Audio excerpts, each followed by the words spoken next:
आपको सफलता दिलाने वाले प्लेटफॉर्म सफलता का अड्डा पर आपका स्वागत है। आज है 4 सितंबर 2022। आइए देखते हैं आज के करंट अफेयर्स का हमारा पहला क्वेश्चन क्या है। तो आज का हमारा पहला क्वेश्चन है, भारत किसको पछाड़कर दुनिया की सबसे बड़ी 5वीं अर्थव्यवस्था बन गया है। क्या भारत किसको पछाड़कर दुनिया की सबसे बड़ी 5वीं अर्थव्यवस्था बन गया है। तो भारत ब्रिटेन को पछाड़कर दुनिया की सबसे बड़ी 5वीं अर्थव्यवस्था बन गया है। कौन सी 5वीं सबसे बड़ी अर्थव्यवस्था बन गया है? कौन? हमारा देश भारत। अब यहाँ पर ब्रिटेन को पछाड़कर भारत सबसे बड़ी 5वीं अर्थव्यवस्था बना है। ब्रिटेन की अगर आपसे बात करें तो ब्रिटेन की कैपिटल है यानी कि राजधानी है लंदन।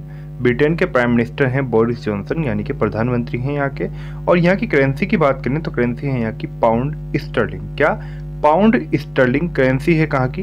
ब्रिटेन की। और यहाँ के प्रेसिडेंट हैं यहाँ के प्राइम मिनिस्टर हैं बोरिस जॉनसन और लंदन यहाँ की कैपिटल है। अब यहाँ पर हमें दो विकल्प और मिले हैं, अमेरिका और चीन, इसी प्रश्न के अंदर। इनके बारे में भी बात कर लेते हैं क्योंकि क्वेश्चन कहीं से भी बन सकता है। अमेरिका और अगर चाइना की अगर आपसे बात करें तो चीन की राजधानी है बीजिंग यानी कि चाइना की जो कैपिटल है वो बीजिंग है। यहाँ के प्रेसिडेंट यानी कि राष्ट्रपति शी जिनपिंग है चीन के। और रेनमिनबी है चीन की करेंसी। क्या चीन की करेंसी क्या है? रेनमिनबी।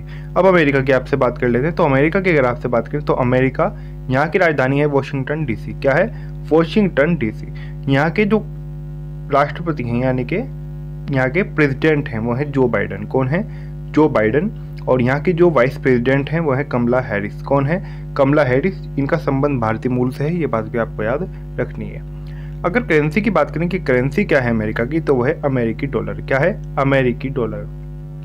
अब एक और चीज आपको यहाँ से इंपॉर्टेंट पॉइंट नोट करना है, भारत अभी तक अमेरिका, चीन, जापान और जर्मनी से पीछे है। यानी कि 5वीं अर्थव्यवस्था किसको पछाड़कर बना है? ब्रिटेन को पछाड़कर बना है। अभी भारत से पहले यानी कि पहले, दूसरे, तीसरे, चौथे स्थान पर कौन कौन बरकरार है? अमेरिका, चीन, जापान और जर्मनी। अब अमेरिका और चीन के बारे में हमने यहाँ पर जाना, ऊपर ब्रिटेन के बारे में भी हम जान चुके हैं। अब जापान और जर्मनी से भी जो संबंधित क्वेश्चन है यानी कि जो परीक्षा के लिहाज से उपयोगी क्वेश्चन है, जो पहले भी परीक्षाओं के अंदर पूछे गए हैं या फिर जिनके आगे भी पूछे जाने की संभावना है, उनके बारे में थोड़ा सा जानते हैं। जापान की बात करें तो जापान की कैपिटल है टोक्यो। क्या टोक्यो यहाँ की राजधानी है। यहाँ के सम्राट हैं नारुहितो। कौन है? नारुहितो यहाँ के सम्राट हैं। करेंसी है यहाँ की जापानी येन। क्या येन यहाँ की करेंसी है। फुमियो किशिदा ये क्या है? प्रधानमंत्री हैं यानी कि प्राइम मिनिस्टर ऑफ जापान है। कौन है? Fumio Kishida. तो ये जापान के प्रधानमंत्री हैं, ये बात आपको याद रखनी है। आगे बढ़ते हैं, जर्मनी की बात कर लें तो जर्मनी की बात करें तो यहाँ की कैपिटल क्या है? बर्लिन। क्या बर्लिन कैपिटल है। चांसलर है यहाँ के ओलाफ शुल्स। कौन है? ओलाफ शुल्स यहाँ के चांसलर हैं जर्मनी के। करेंसी है यहाँ की यूरो। यहाँ के राष्ट्रपति की बात करें यानी कि यहाँ के प्रेसिडेंट की, तो उनका नाम है फ्रैंक वाल्टर स्टिनमेयर। क्या फ्रैंक वाल्टर स्टिनमेयर जर्मनी के क्या है? प्रेसिडेंट हैं। आगे बढ़ते हैं, देखते हैं हमारा अगला क्वेश्चन क्या है। तो अगला क्वेश्चन है हमारा, एनएचपीसी के सीएमडी का पदभार किसने ग्रहण किया है? तो एनएचपीसी के सीएमडी का पदभार जो ग्रहण किया है हाल ही में, वो किया है यमुना कुमार चौबे ने। किसने? यमुना कुमार चौबे ने एनएचपीसी के सीएमडी का पदभार ग्रहण किया है। अब ये एनएचपीसी है क्या? एनएचपीसी का पूरा नाम है National Hydro Electric Power Corporation. क्या? National Hydro Electric Power Corporation, ये इसका पूरा नाम है। इसकी स्थापना की बात करें तो 1975 में इसकी स्थापना हुई थी, 1975 में। कब? 1975 में। इसका मुख्यालय फरीदाबाद हरियाणा में है। कहाँ पर? फरीदाबाद हरियाणा में इसका मुख्यालय है। अगला क्वेश्चन है हमारा, करछी उत्सव नुआखाई कहाँ मनाया गया है? तो करछी उत्सव नुआखाई मनाया गया है ओडिशा में। कहाँ पर? नुआखाई। क्या? नुआखाई। आपसे इस क्वेश्चन को ऐसे भी पूछा जा सकता है कि नुआखाई किस राज्य से संबंधित है, तो आपको याद रखना है नुआखाई ओडिशा से संबंधित है। अब नुआखाई क्या होता है इसके बारे में भी जानेंगे, इसका अर्थ क्या होता है, लेकिन उससे पहले ओडिशा के बारे में थोड़ा सा जानते हैं। ओडिशा की बात करें तो इसकी कैपिटल भुवनेश्वर है। यहाँ के मुख्यमंत्री हैं ओडिशा के नवीन पटनायक। गणेशी लाल यहाँ के गवर्नर हैं यानी कि गवर्नर ऑफ ओडिशा हैं गणेशी लाल, यानी कि राज्यपाल हैं राज्य के। अब यहाँ पर परीक्षा इसी क्वेश्चन के अंदर दो विकल्प और मिले हैं, गुजरात और उत्तर प्रदेश। इनके बारे में भी वो जानते हैं, यानी कि जो परीक्षा के अंदर पूछा जा सकता है। गुजरात की बात करें तो गुजरात की कैपिटल गांधीनगर है और गुजरात के मुख्यमंत्री हैं विजय रूपाणी। कौन है? विजय रूपाणी। गुजरात के राज्यपाल हैं आचार्य देवव्रत। कौन है? आचार्य देवव्रत। उत्तर प्रदेश की बात करें तो उत्तर प्रदेश की कैपिटल लखनऊ है। लखनऊ से 2 क्वेश्चन आपको याद रखने हैं जो अधिकांश पूछे जाते हैं। लखनऊ कौन सी नदी के किनारे स्थित है? तो आपको याद रखना है लखनऊ गोमती नदी के किनारे स्थित है। कौन सी नदी के? गोमती नदी के किनारे स्थित है क्या? लखनऊ। एक और बात आपको याद रखनी है कि नवाबों का शहर किसे कहा जाता है? तो नवाबों का शहर किसको कहा जाता है? नवाबों का शहर लखनऊ को कहा जाता है। किसे? लखनऊ को कहा जाता है नवाबों का शहर। यहाँ के जो मुख्यमंत्री हैं, अगर मुख्यमंत्री के बारे में बात करें कि यूपी के मुख्यमंत्री कौन है उत्तर प्रदेश के, वहीं योगी आदित्यनाथ। कौन है?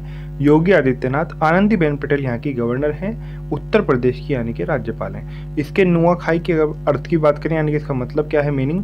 नुआ का मतलब होता है नया, खाई का मतलब होता है खाना, यानी कि नया खाना। अब ये बनता कब है यानी कि उत्सव कब मनाया जाता है? यह उत्सव ओडिशा में गणेश चतुर्थी उत्सव के अगले दिन मनाया जाता है। हाल ही में गणेश चतुर्थी आपने देखा है, गणेश चतुर्थी थी, उससे अगले दिन ये गणेश चतुर्थी जो जिस दिन उत्सव होता है उससे अगले दिन यह उत्सव मनाया जाता है नुआ खाई। नए नए पकवान पकते हैं यानी कि नुआ खाई।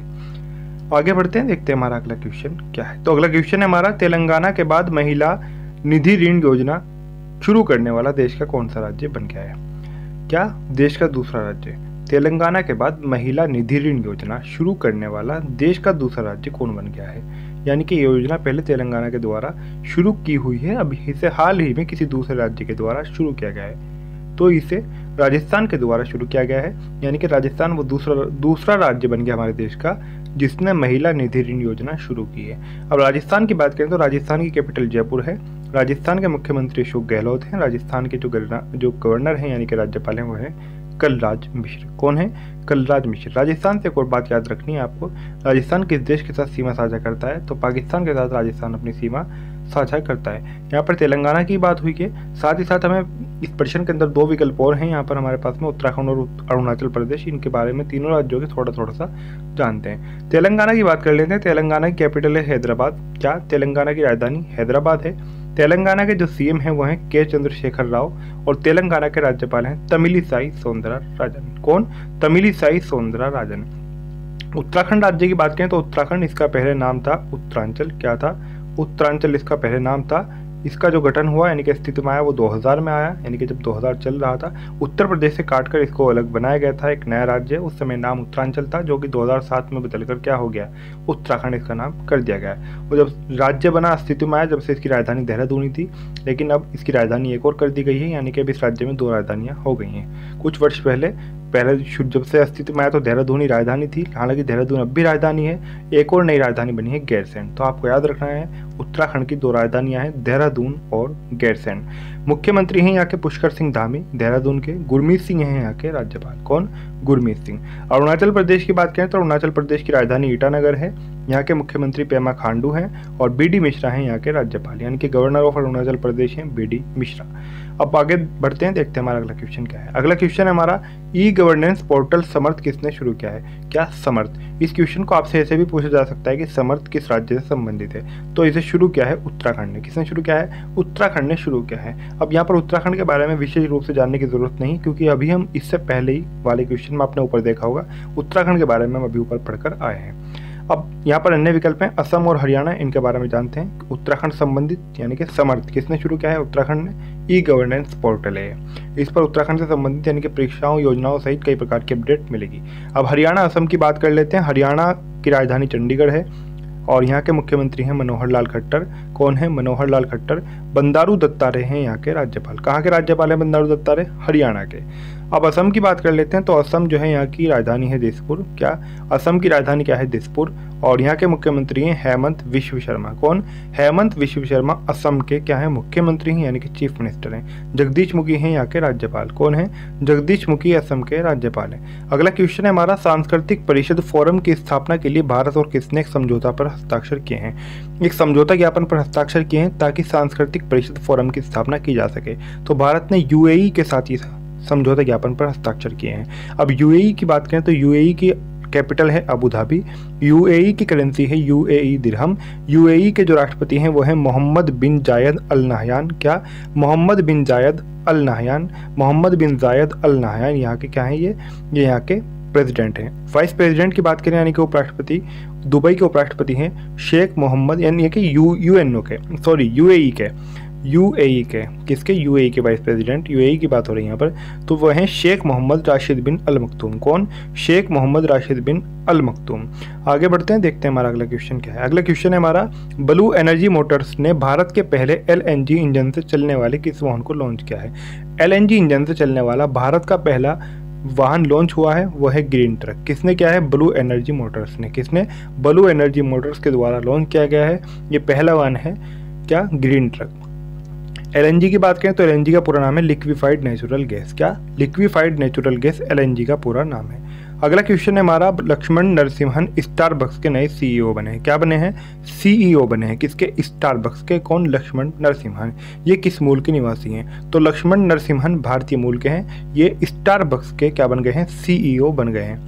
अगला क्वेश्चन है हमारा, भारत के पहले स्वदेशी विमान वाहक पोत आईएनएस विक्रांत का निर्माण किसने किया है? तो भारत का पहला स्वदेशी विमान वाहक पोत आईएनएस विक्रांत, इसका निर्माण किया गया है कोचीन शिपयार्ड लिमिटेड के द्वारा। किसके द्वारा? कोचीन शिपयार्ड लिमिटेड के द्वारा। अगला क्वेश्चन है हमारा, अखिल भारतीय फुटबॉल महासंघ के नए अध्यक्ष कौन चुने गए हैं? तो अखिल भारतीय फुटबॉल महासंघ के जो है इसके नए अध्यक्ष चुने गए हैं कल्याण चौबे। कौन? कल्याण चौबे चुने गए हैं अखिल भारतीय फुटबॉल महासंघ के नए अध्यक्ष। अब भारतीय फुटबॉल महासंघ की बात करें, अखिल भारतीय फुटबॉल महासंघ, इसके अध्यक्ष हैं प्रफुल्ल पटेल। कौन है? प्रफुल्ल पटेल। अब ये प्रफुल्ल पटेल जो अध्यक्ष हैं इसके कब तक के थे? प्रफुल्ल पटेल यानी कि अध्यक्ष थे अभी तक के, लेकिन अब जो इसके नए अध्यक्ष बन गए हैं वो बन गए हैं कल्याण चौबे। कौन बन गए हैं? कल्याण चौबे इसके नए अध्यक्ष बन गए हैं। ये बात आपको याद रखनी है। अगर हम बात करें यहाँ पर अखिल भारतीय जो फुटबॉल महासंघ है इसके, यानी कि अखिल भारतीय फुटबॉल महासंघ के क्या, यानी कि इसकी स्थापना कब हुई थी और इसके मुख्यालय, इन दोनों के बारे में अगर हम बात करें कि अखिल भारतीय फुटबॉल महासंघ की स्थापना कब हुई थी, तो आपको याद रखना है इसकी जो स्थापना हुई थी वो हुई थी 23 जून 1937 में। कब हुई थी? 23 जून 1937 में इसकी स्थापना हुई थी और इसका मुख्यालय कहाँ पर है?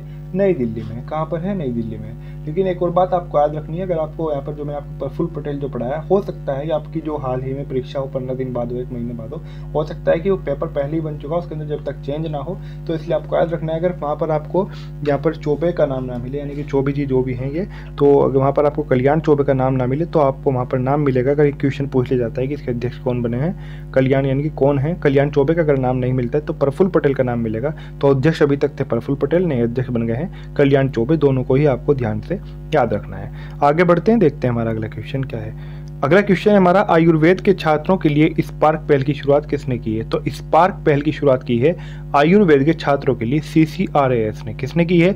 CCRAS के द्वारा। किसके द्वारा? CCRAS के द्वारा। जो आयुर्वेद के स्टूडेंट हैं, आयुर्वेद के जो छात्र हैं, उनके लिए एक नई पहल स्पार्क पहल की शुरुआत की गई है। तो स्पार्क पहल की शुरुआत की गई है CCRAS के द्वारा। अब ये CCRAS ये क्या है, इसके बारे में थोड़ा सा जान लेते हैं।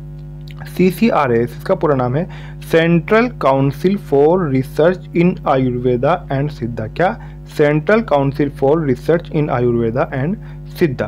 तो आज की जो हमारी करंट अफेयर्स है पे पूरी होती है। अगर आपने अभी तक हमारे चैनल सफलता का अड्डा सब्सक्राइब नहीं किया तो सब्सक्राइब जरूर कर लें, और सब्सक्राइब करने से आपको लाभ ये होगा क्योंकि जो भी हमारी नई क्लास आएगी, जो भी नई वीडियो आएगी, जो भी क्लास आती है उसका नोटिफिकेशन सबसे पहले आपको प्राप्त होगा। इसलिए सब्सक्राइब जरूर कर लें, इसमें आपका खुद का फ़ायदा है। अगर हम बात करें आपको क्लास कैसी लगी तो आप लाइक करके बता सकते हैं, और साथ ही साथ कमेंट करके ज़रूर बताएं कि आपको क्लास कैसी लगी। इसी के साथ साथ जो आपके अन्य फ्रेंड, जो आपके भाई बहन कजिन जो भी हों, जो इन्हें तैयारी कर रहे हों, उनके साथ क्लास को शेयर करना ना भूलें। जहाँ पर भी जितना भी पॉसिबल हो सके क्लास को ज़्यादा से ज़्यादा शेयर भी ज़रूर करें, जो भी सोशल मीडिया प्लेटफॉर्म है या फिर जिस भी आप ग्रुप से जुड़े हुए हो, टेलीग्राम पर, व्हाट्सएप पर, तो क्लास को शेयर ज़रूर कर दें।